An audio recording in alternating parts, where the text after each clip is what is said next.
हे केशव, मन तो वायु की तरह चंचल है। जिस प्रकार बहती हुई हवा पर काबू पाना असंभव है, इसी प्रकार इस चंचल मन को अपने अधीन करना अति दुष्कर काम है।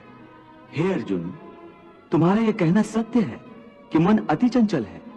उसे अपने वश में करना बहुत मुश्किल है। मुश्किल है जनार्दन, असंभव है। नहीं अर्जुन, मुश्किल अवश्य है, परंतु असंभव नहीं है। तुम्हारा कहना है कि मन को वश में करने का कोई तरीका, कोई साधन भी है? अवश्य है।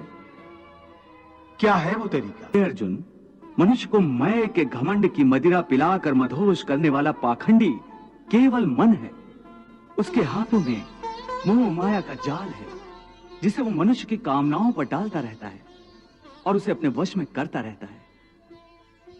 यह मन शरीर से भी मोह करता है, अपनी खुशियों से भी मोह करता है और अपने दुखों से भी। खुशियों में खुशियों से भरे गीत गाता है, तो दुख में दुख भरे गीत गुनगुनाता है। अपने दुख में दूसरों को शामिल करके उसे खुशी होती है। किसी भी प्राणी को उसका मन जीवन के अंत तक अपने जाल से निकलने नहीं देता। रस्सी में बांधकर उसे तरह तरह के नाच नचवाता रहता है।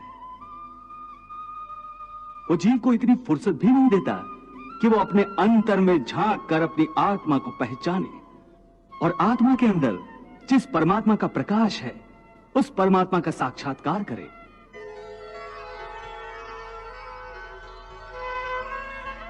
हे पार्थ, प्राणी के लिए आवश्यक है कि प्राणी अपने मन को काबू में करके अपने अंतर में झांक कर आत्मा को देखे। तब उस आत्मा के अंदर उसे परमात्मा का प्रकाश स्पष्ट दिखाई देगा। उसी को परमात्मा का साक्षात्कार कहते हैं। तुम तो कहते हो कि अपने अंतर में झांक कर आत्मा को और उस आत्मा में प्रकाशित परमात्मा को पहचानो, अर्थात आत्मा से अलग कोई और है जो आत्मा को पहचानेगा। ये किसको कह रहे हो कि आत्मा को पहचानो? कौन पहचानेगा अंतर की आत्मा को? तुम्हारा मन। मन? हाँ, तुम्हारा मन। परंतु तुम तो कहते हो कि मन माया के भ्रमजाल में फंसाकर प्राणी को बहुत नाच नचाता है। फिर वह आत्मा और परमात्मा क्यों ले जाएगा? तुमने ठीक प्रश्न किया अर्जुन। उसका उत्तर यह है कि जब तक तुम अपने आप को मन और विषयों के अधीन रहने दोगे, तब तक वो तुम्हें नाच नचाता रहेगा। हे पार्थ, मनुष्य का शरीर एक रथ की भांति है।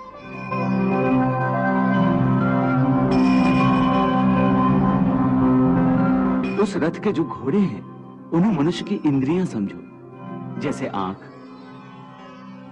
नाक, कान, मुख, जीवा आदि। उन इंद्रियों को, घोड़ों को जो सारथी चलाता है, वो सारथी ही मन है। और उस रथ में बैठा हुआ जो उस रथ का स्वामी है, वही आत्मा है। मनुष्य की इंद्रियां अपने विषयों की ओर आकर्षित होती रहती हैं।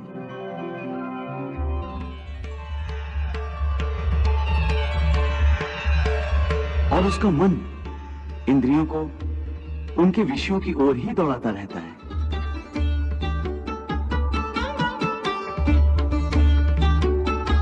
यह तभी तक हो सकता है जब तक जीवात्मा अपने मन को अपने काबू में ना लाए।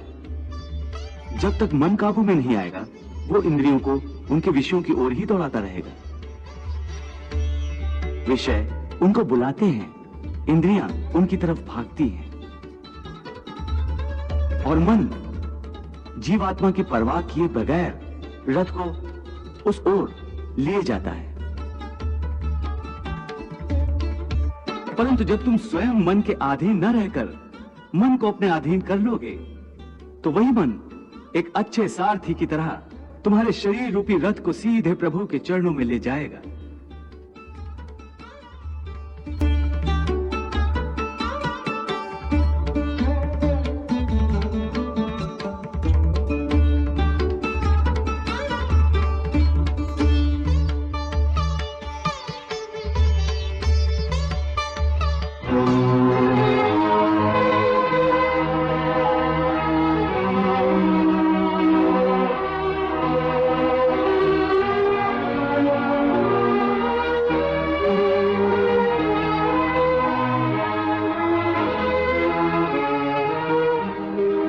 इसीलिए मैंने कहा था कि मनेव मनुष्यानाम कारण बंधन मोक्षेय, अर्थात यदि मन तुम्हारा स्वामी है और तुम उसके अधीन हो तो वो तुम्हें माया के बंधन में जकड़ता रहेगा, और जब तुम मन पर काबू पालोगे और उसके स्वामी हो जाओगे तो वही मन तुम्हें मोक्ष के द्वार तक ले जाएगा।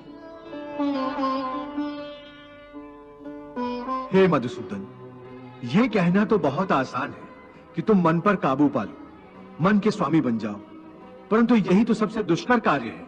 हे केशव, मन तो वायु की तरह चंचल है।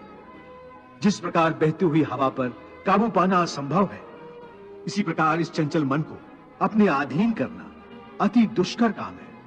हे अर्जुन, तुम्हारा यह कहना सत्य है कि मन अति चंचल है, उसे अपने वश में करना बहुत मुश्किल है। मुश्किल है जनार्दन, असंभव है। नहीं अर्जुन, मुश्किल अवश्य है परंतु असंभव नहीं है। तुम्हारा कहना है कि मन को वश में करने का कोई तरीका, कोई साधन भी है? अवश्य है। क्या है वो तरीका? असंशयम महाबाहो मनो दुर्निग्रहम चलम अभ्यासेन तु कौन्ते वैराग्येण च गृह्यते। अर्थात मन को वश में करने के लिए उस पर दो तलवारों से प्रहार करना पड़ता है। एक तलवार अभ्यास की है और दूसरी तलवार है वैराग्य की। अभ्यास और वैराग्य? हाँ, अभ्यास और वैराग्य। देखो अर्जुन, अभ्यास का अर्थ है निरंतर अभ्यास। मन को एक काम पर लगा दो, वो वहां से भागेगा, उसे पकड़ कर लाओ, वो फिर भागेगा, उसे फिर पकड़ो। ऐसा बार बार करना पड़ेगा। जैसे घोड़े का नवजात शिशु एक क्षण के लिए भी स्थिर नहीं रहता, क्षण क्षण में इधर उधर फुदकता रहता है।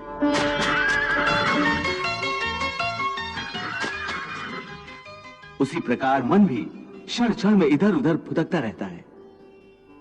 एक चंचल घोड़े की तरह मन भी बड़ा चंचल होता है,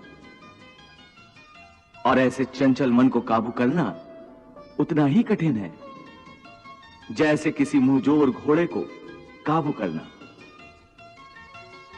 ऐसे घोड़े को काबू करने के लिए सवार जितना जोर लगाता है, घोड़ा उतना ही विरोध करता है और बार बार सवार को ही गिरा देता है।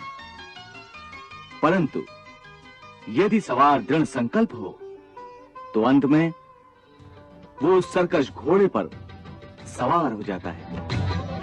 बस फिर वही घोड़ा सवार के इशारे पर चलता है। उसी प्रकार मन को भी नियंत्रण की रस्सी में बांधकर बार बार अपने रास्ते पर लाया जाता है, तो अंत में वो अपने स्वामी का कहना मानना शुरू कर देता है।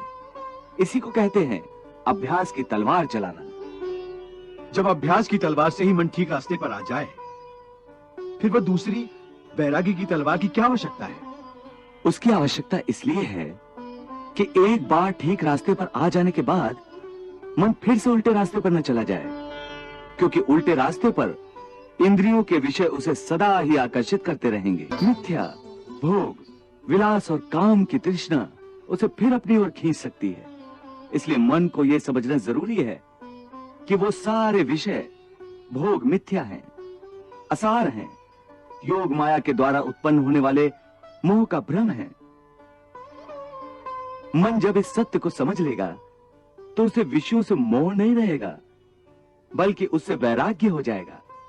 और यही वैराग्य की तलवार का काम है कि वो विषयों के मोह को काट के मन को सन्यासी बना देती है। हे केशव, ये जो तुम वैराग्य की बात करते हो, ये तो तभी आ सकता है जब प्राणी को आपकी इस बात पर विश्वास हो जाए कि ये सारा जगत वास्तव में मिथ्या है, नश्वर है, परंतु आपकी माया के प्रभाव से वो सत्य जान पड़ता है। इस परम सत्य के ज्ञान पर विश्वास हो जाए तभी तो वैराग्य होगा। बिल्कुल, ज्ञान ही मनुष्य के हृदय में वैराग्य पैदा कर सकता है, और वही सच्चा ज्ञान मैं तुम्हें प्रदान कर रहा हूं। तुम तो प्रदान कर रहे हो कृष्ण, परंतु मेरा मन उसको ग्रहण क्यों नहीं कर रहा? क्योंकि अभी तक तुम मोह और भ्रम के अंधकार से बाहर नहीं निकले, इसलिए तुम उस ज्ञान को ग्रहण करने में असमर्थ हो। वाह प्रभु वाह। अगर आप हमारे YouTube चैनल के वीडियो देखना या सुनना पसंद करते हैं तो कृपया हमारे YouTube चैनल को सब्सक्राइब करें और घंटी बजाना न भूलें। धन्यवाद।